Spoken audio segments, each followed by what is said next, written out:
Hi, it's Tania Willis and I'm back today for a little yellow bicycle, and today I wanted to show you a new project using the Hello Spring collection. Before I talk about the project, let's just take a quick peek at all of the products that are in the collection. You have the embellishments here, the stick pins, the clear-cut shapes. You can see the images here on the back. The chipboard shapes. Again, you can see everything that's in the pack just by turning it over there on the back. The jewel stickers, the paper flower kit. This gives you all the pieces you need to make those really cool accordion flowers or layered die-cut flowers. The felt flower stickers. The tear-out ticket and journaling book. Chipboard slider. This little arrow here will slide and you can have it pointing to whichever one of these phrases you'd like. The 10 things that make me happy. These little flowers come out, and the stems you can write journaling on those. The 6x6 paper pad, which is all the papers shrunk down to a 6x6 size, double-sided. The 6x6 decorative edge cardstock.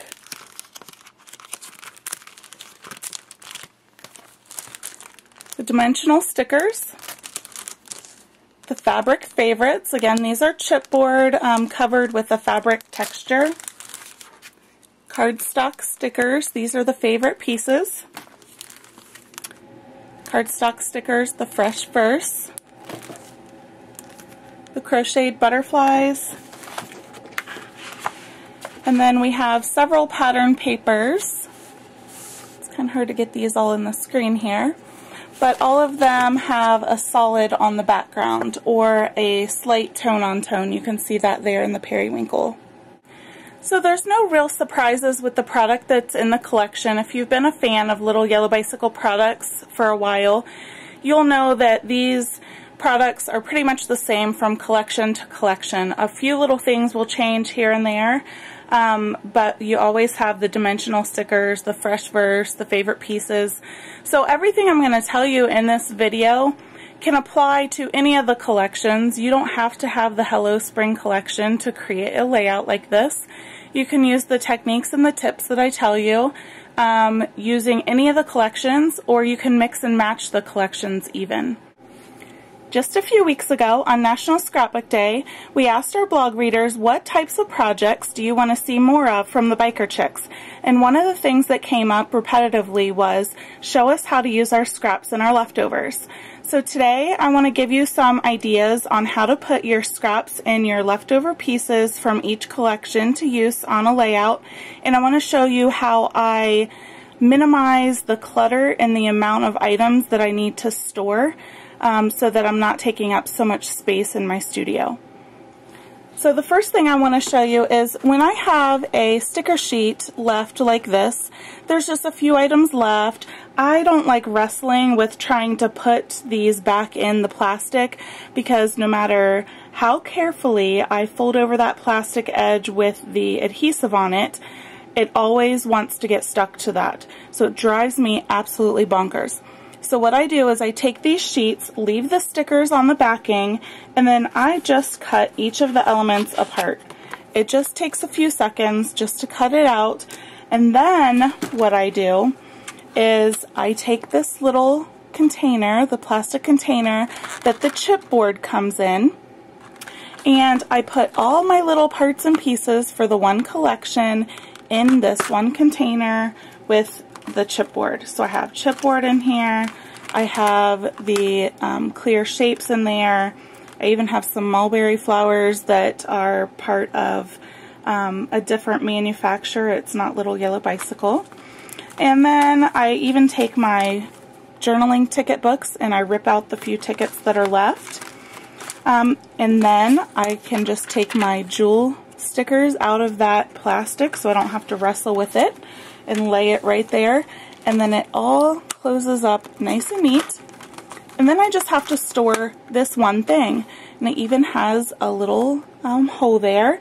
So I have a pegboard in my studio, and I just went to Lowe's or Home Depot, I can't remember which now, and bought a pegboard. It was $20 for, I think it was 4 foot by 6 foot maybe. And then I bought some metal pegs. So I hang that on there. It looks like I have my own little store hanging on the wall. And then all of it's contained all together, just like that. I do the same thing with these larger sticker sheets. So the phrases and the favorite pieces, you can do the same thing. Like these flowers here, you can cut, and they're small enough that I can put both of them together to minimize the cutting, and then just toss it in the plastic heart in there. So that's how I contain my scraps and my leftovers. The next thing I want to show you is how I put them to use on a layout and make it look cohesive. Real quick, before I talk about the layout, I want to tell you how I contain my paper scraps. So I have this piece of paper left over from a few other projects, and it still has a lot of life in it. It's pretty good size, but again, all of these little holes here causes the paper to tangle. If you've ever tried to stack a bunch of paper together, anything that has a hole, or if you've cut off a border edge, it just gets stuck. So what I like to do is I like to take this here with just my straight trimmer and slice that off straight across. So then I just have a straight strip of leftover paper, but then I still have this. And if I cut it across here, you see there's all this open space that I can do things with. So I am frugal to a fault. So then what I do is I take my punches at my paper and just start punching circles. So you can see here I have lots of little circles, and what I'll do is I'll put them in a jar or a coffee cup, any kind of container that will hold them. And anytime I have a project that I have leftover little paper like this, I punch some circles and it's ready for me to use on another project or for my kids to grab. But with the larger space, I just take some of my larger circles. If you do not have a large circle punch like this, I highly suggest you invest in one because it is wonderful for all kinds of projects. If you don't have it and you're too frugal to buy one, you can do the techniques I'm showing you on this layout today just by using a wide mouth mason jar or a wide mouth cup out of your kitchen cabinet, and you can just trace the circles. Of course, it goes a lot quicker if you can use a punch and just squeeze that little lever down and you have your circle right then. So what I've done on this layout is I've punched several of those circles, and then I've just created little scenes on each circle using bits and pieces that I've picked out of that clear plastic carton of all the scraps that I had left over. So I was able to get one more project out of all of those little bits and pieces left over, whereas if I was looking at them on a big sheet trying to figure out how am I going to make this work, it might not otherwise work. So just think in terms of each circle being a mini layout, and then you can use up more bits and pieces. For this right here, to create the scalloped edge, all I did was take one of those pre-scored strips out of the paper flower kit to make the accordion flower, and then I just pinched and pleated this strip all the way around the circle. This circle here is lifted up off the page because of the bulk of this scalloped edge. It's lifted up with dimensional foam adhesive. So another way to make this look not so graphic is to let your pieces hang off the edge of the circle. So if this flower was just a little bit more central on that circle, it wouldn't have as much depth and dimension on the layout as it does here as it's hanging off the edge of the circle. And again, some of the sticker elements, all you need to do is put adhesive on the center so that you allow the wings to flutter up. That gives your page more dimension as well. The only thing that you want to be aware of when you place these circles on the layout is you want to make sure that you have a good balance.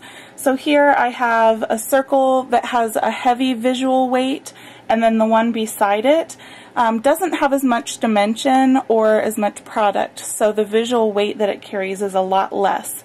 if you had two with a heavy visual weight side by side, your layout is going to look too heavy towards the bottom. So you just want to keep that in mind when you place your elements on the page, to just make sure that the visual weight is distributed evenly. And then I placed just a single photo, but if you are one of the people on the blog that said, I want to see more layouts with multiple photos, this is one of those layouts that you can make work for you. You can simply punch more circles, so you can have a grid of 4 by 4 depending on your circle size, or a grid of 3 by 3, 3 by 4. And you can punch some of your photos with the same punch, or trace it with the same mason jar and cut out your own circles, and alternate between having paper and product vignettes with a photo.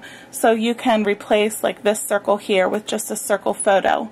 The other thing I've done to use up space is used product to go off the edge of the flower here, and then also product up here at the top is coming off. So let me pull that back so you can see a little better. So you see I brought product over this way and then brought product in this way, so that helps fill the void of the blank space, but it also lets those products breathe a little bit into that white space. Earlier I was talking about punching all of these little circles.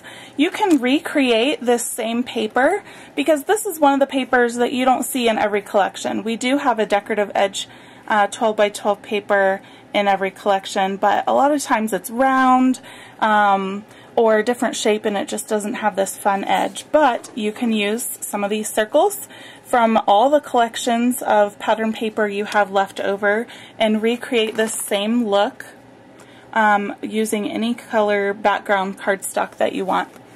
So I hope some of those tips today gave you some ideas on how you can use up some of your scraps and your leftovers. And as always, I will have this project available with a complete supply list in a downloadable PDF, and it'll give you step-by-step instructions on how to make one of your very own.